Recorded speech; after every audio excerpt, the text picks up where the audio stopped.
Hello and welcome to the very first episode of Back to the Grid, brought to you by HSO, powered by MJM Racing. I'm with none other than our team rider and former BSB race winner, James Ellison. Now, James, I'm going to give you, I suppose, the introduction you deserve and kind of bring you back to your BSB days and the accolades and your career stats to a point, I suppose. 65 plus times you stood on the BSB podium. 15 wins, 13 poles, 23 fastest laps and 272 race starts. That's some kind of mouthful to actually say, and it's like when you think about it, it's just phenomenal, you know. And I suppose that's why we're starting this new series. We want to relive those memories. It's 30 years of BSB, you know. The guys in MSV are doing a great job of reliving all of those great memories, and I think on a personal note, this series will be brilliant to relive some of your memories with the fans and your own fans in the 77 club with you throughout the 2026 season. So we're starting off this weekend at Snetterton. It's the first sort of round of this series, and before we look back at all of the racing, I suppose, can you describe for us what your own personal relationship with Snetterton was like over the years? Oh, Snetterton.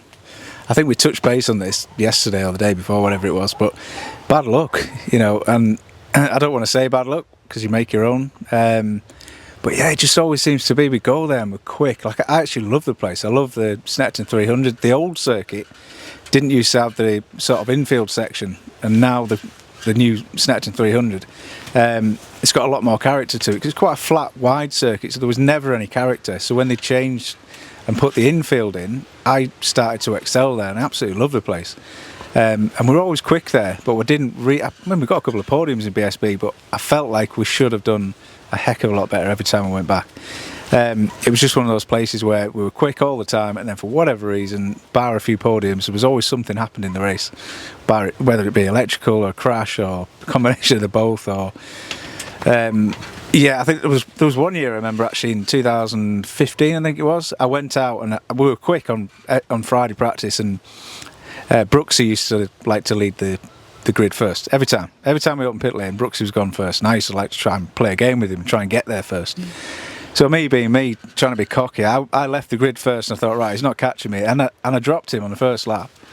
Came around past the start-finish line to start the very first flying lap, and it was just a wall of rain, red flags, oil flags everywhere. It literally just started raining. And by that point, I'm doing 160 odd mile an hour. There was no way I was going to slow down. Went into the corner, and I'm trying to slow down with my brakes, trying to turn in, and as soon as I put any angle to the bike, it flicked me off. The bike rode over me and I broke 2 ribs.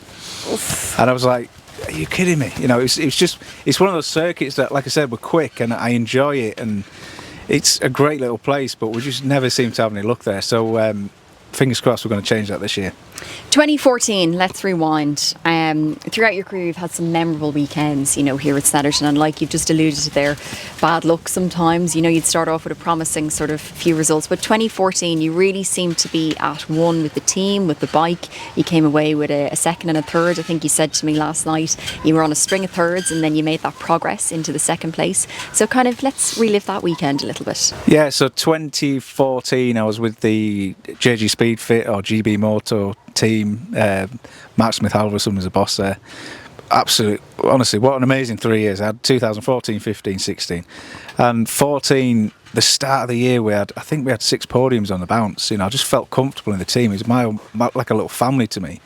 Mark was fantastic. You know, I mean, if he came back racing tomorrow, I'd sign up at the drop of a hat. But bit old for that now. But yeah, I just remember going into that season, and we started off really well. Myself and Chris Walker, who were teammates at the time, we got Mark his first British Superbike podiums at Brands Hatch at the first round. I was third, Chris was second. So at this point, obviously Chris was, you know, the dominant rider, as it were, because he got a better result. Went to the next round, I had another third, and another third. Went to Snetterton, had another third, and we were at the top all weekend. We were kind of hovering around for third and second, fourth all weekend. And then we got second place in race 2, and that was it for me. That kind of brought the back. I thought, right, finally, you know, we've equalled what the best my teammate had done, but at this point, I think we were leading the championship. And it was just a fantastic weekend. All weekend, it just seemed like everything went right. So when I was alluding to the bad luck before, this was probably the first round where everything kind of just seemed to slot into place. It it's never happened since. But yeah, it was a fantastic weekend, and I'd love to relive it. Obviously, great memories there with the GB Moto team, James. Fast forward to 2017, obviously 3 years later, and Snetterton unfortunately gave you a very different story. Just looking here at the results, qualifying looked incredibly promising. You dipped into the 146s, which you have a story to tell about that now in a minute, and you just missed out on pole to Shaky Byrne. But come race day, things couldn't have been more different, I suppose, to how qualifying went, and it was kind of a rough weekend all round. Oh wow, 2017, yeah, what a contrast that was. Well, it started off well. We were quick as soon as we got there. Myself and Spanner, who was my crew chief at the time, we had the bike set up really well. There's a couple of secrets to setting a bike up round Snetterton, which is something I'll probably keep secret as well. Seems to work. Doesn't matter what manufacturer, what machinery. But anyway, we had the bike working really well. We knew we were strong, but we thought Shaky was probably stronger than us. He was certainly quickest in sort of the last sector, which is sort of the bomb hole section. So we knew we'd have our work cut out, but we figured we'd be strong, sitting in slipstream, and we thought it'd be a battle between me and him in the race. But come to qualifying, it was a super pole back then, so it was literally one lap. So whoever was sat on pole would be sat waiting, as we are now, in front of the camera. What was your song? What was my song? I'm just curious. It was like I think it was Britney Spears or something like that. No, what was it? Uptown Girl. No, it was Eye of the Tiger, actually. I was going to say Eye of the Tiger. No, it was Eye of the Tiger. Sorry for interrupting. I never ever heard it though, because as soon as it was on, we obviously earplugs, helmet on. I'm just imagining you now as I'm sitting here looking at you just at that ding.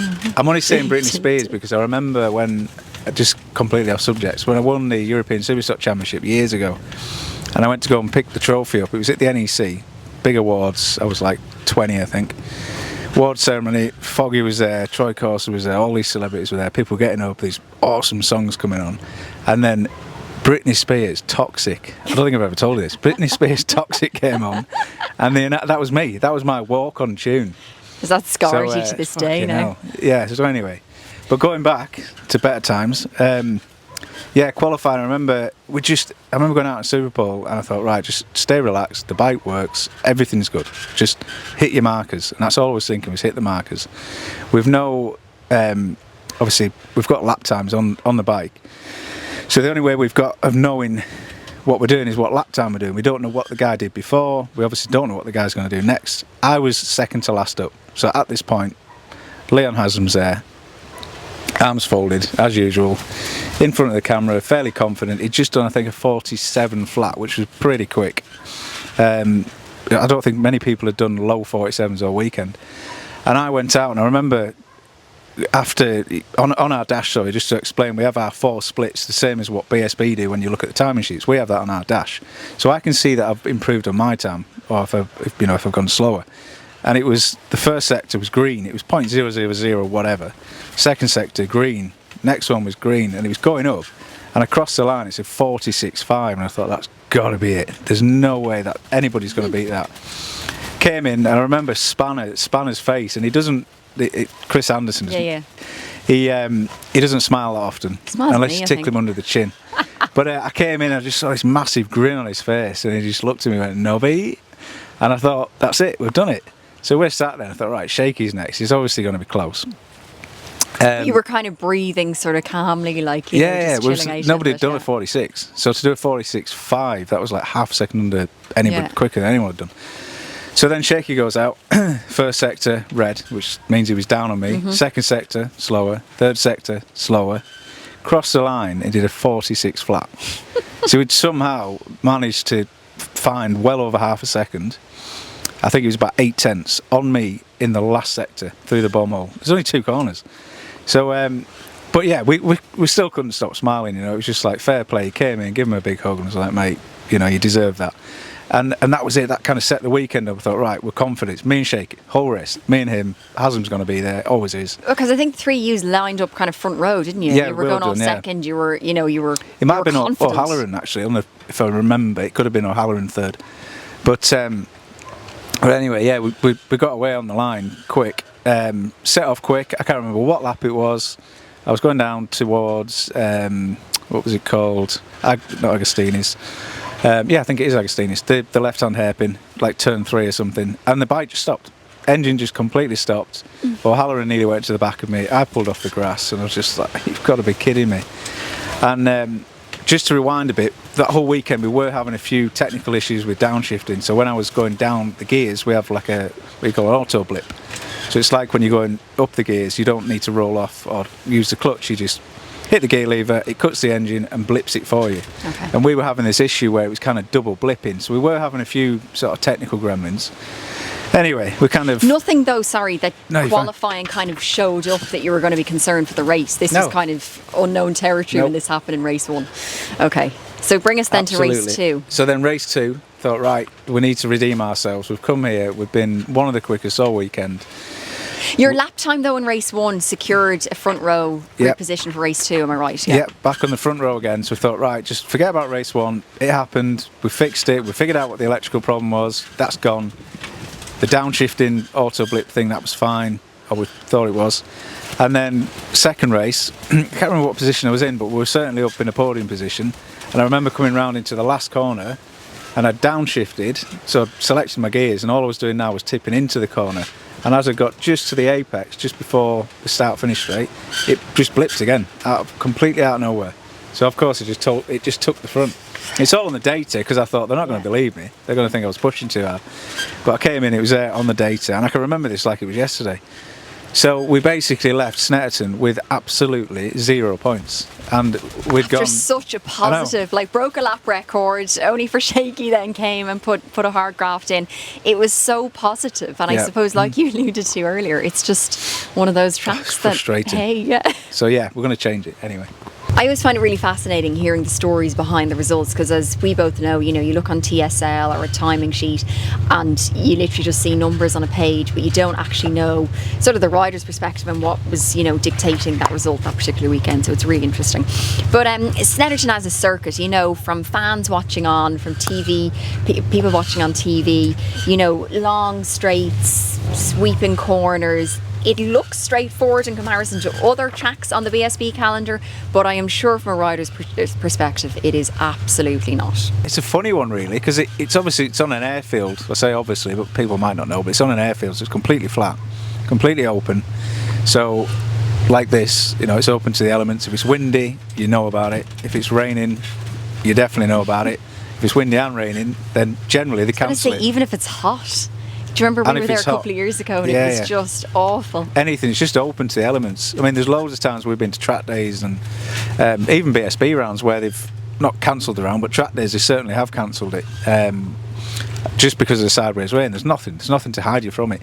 So one thing you do have to watch out for is where the wind's changing. Like going into turn 1, for instance, you'll find if there's a bit of a tailwind and you're tipping into turn 1.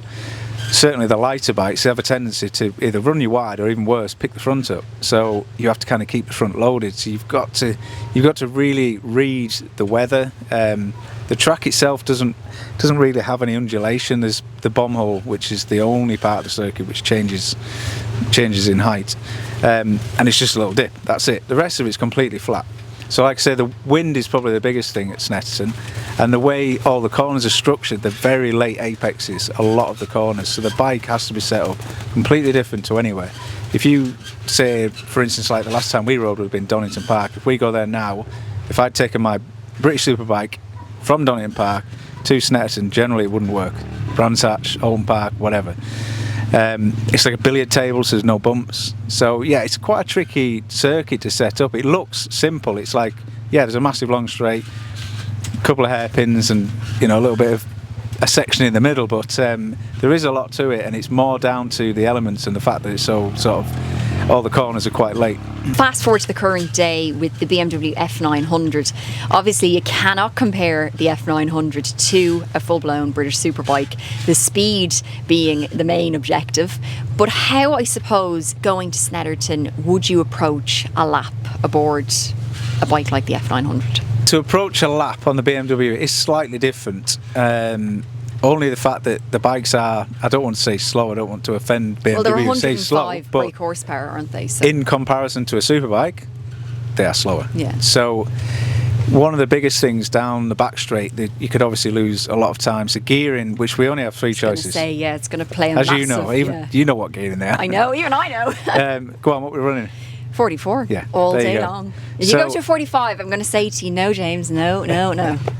Although Coops, I think, rode with a 45 everywhere in the season. He said he did, but yeah. we don't know.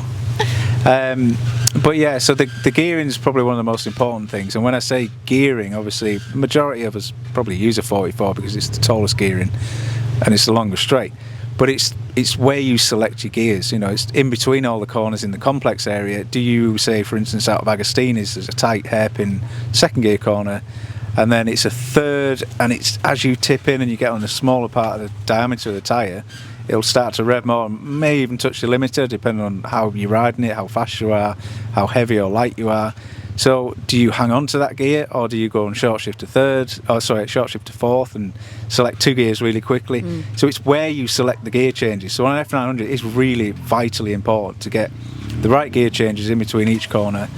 And little tip down the back straight, in qualifying certainly when you're going for a lap time, is try and find a group of people down the back straight. Try and time it perfectly to where you can get a slipstream down the back straight. Because you always compare it, I think, to cycling, don't you? It is. It's like a peloton. Yeah, if you're out on your own, you're going to get a decent lap time. But say, for instance, Nicky's out on his own, I'm out on my own. We're doing a very similar lap time, and then the next lap, Nicky gets a slipstream of two riders today, like constantly, like sort of back to back, maybe even. Down the back straight, he could gain 3/10 there, and I'm looking at the lap time thinking, right, where's he gained 3/10? It's in that sector, but where's he gained it? So that drag really plays into a lap time. Yeah, so it's a lot more critical, I think, to get the gearing right, get the timing right, make sure you kind of it's weird because normally we try and do a lap on our own. With the F900s, it's busy. There's 40 odd riders on track, so generally you try and stay out on your own. At Snetterton, I'd be more inclined to try and find a group of people and try and just time it properly. It's wide enough to where if you do catch a gaggle of riders that are maybe quite a bit slower than you, you can pretty much pass them quite easy because there's a lot of lines there. For the likes of Cadwell, Knockhill, as we saw last weekend, you catch some riders and it can completely screw your lap up. At Snetterton, you kind of, the back markers are your friend. You know, I don't want to, no disrespect to them, but you know, you can kind of use them to your advantage. Just on that though, you did say to me about the lines at Snetterton. You kind of said you could be nearly 4 abreast in some of the support classes. You know, there's other tracks like you say, Knockhill, you're kind of, it's just that one line and you're all kind of in somewhat of a train. Now we do know the F900 class is generally not a train like you might see in BSB, but does that kind of impact your lap time or the guys up the front, you know, the top sort of 5, 6, 7 riders, if you're all jostling into the first corner, if some people aren't necessarily on the racing line, that obviously is going to affect people's lap times or their results. It does, but the thing with Snetterton, the racing line is so vast, you know, and that's why it's hard to get a time there because you've got so many choices. It's like I can kind of the best example I can give you is on a motorway. If you've got 4 lanes and all the cars are going at a different speed, they've got 4 choices. You've got a guy in the outside lane maybe doing 60 mile an hour, just sat there. There's 2 guys in the middle doing 65 mile an hour side by side. Guy in the inside lane's like, well, what do I do? Well, I'm going to do 80 mile an hour. And they're all doing different speeds because they've got too much choice. Yeah. You cut 2 lanes out of that, you've literally got a fast and a slow lane. So you haven't got that variety that you can kind of play with, whereas at Snetterton you can kind of pick and choose. You can be wherever you want to be on track. So you find, a la carte. Yeah, basically it is a la carte. You find that there's people all over the place because they're like, right, what is the correct line here? Where am I going to go faster? And it's even harder to figure out on a slower bike than it is on a superbike. Because on a superbike, you've only got so much track. You've only got so much room you can run out once you open that throttle. On an F900 you can open the throttle and you can kind of pick and choose where you want to be on track. It's about knowing where you need to be on track. So it's quite a technical one really, and I'm looking forward to getting out there. Of course, this is just the beginning of our journey in this series, revisiting, I suppose, the tracks that have in essence shaped your career. We have, half a season left to go through yet. Is there a particular round that you're most looking forward to reliving the memories from? That's a good question. Well, I'll have to pick the first thing that came into my head, but it was Brands Hatch. Doesn't matter what it is, there's always something's gone down at Brands Hatch. Generally, it's good. You know, I've always been fairly quick at Brands. We've had some of our best results there. I think I probably had my best ever BSB weekend there. I've won a European Superstock Championship there. I used to go there and watch World Superbikes. Yeah, probably Brands Hatch, I would say. I mean, even watching the guys, even if you're not in the fight for the championship and watching the guys win their title, you kind of live it with them, you know. So it's just, as soon as you said which circuit, Brands Hatch was the first one that came to mind. So yeah, we've got a lot of good stories to tell about that. Well, I'm very looking forward to hopefully reliving the journey with you and doing you justice in your career. It's been kind of a daunting task taking this on and trying to get the best out of you for the people at home watching this series, but I've really enjoyed it and I'm looking forward to reliving some more memories with you. I think next up we actually have Brands Hatch, the July edition of Brands Hatch, followed by Oulton Park and then the remainder of the season. So James, it's been lovely chatting to you and I really look forward to doing this and sitting down again at Brands Hatch. Holly, it's been a pleasure. Thank you.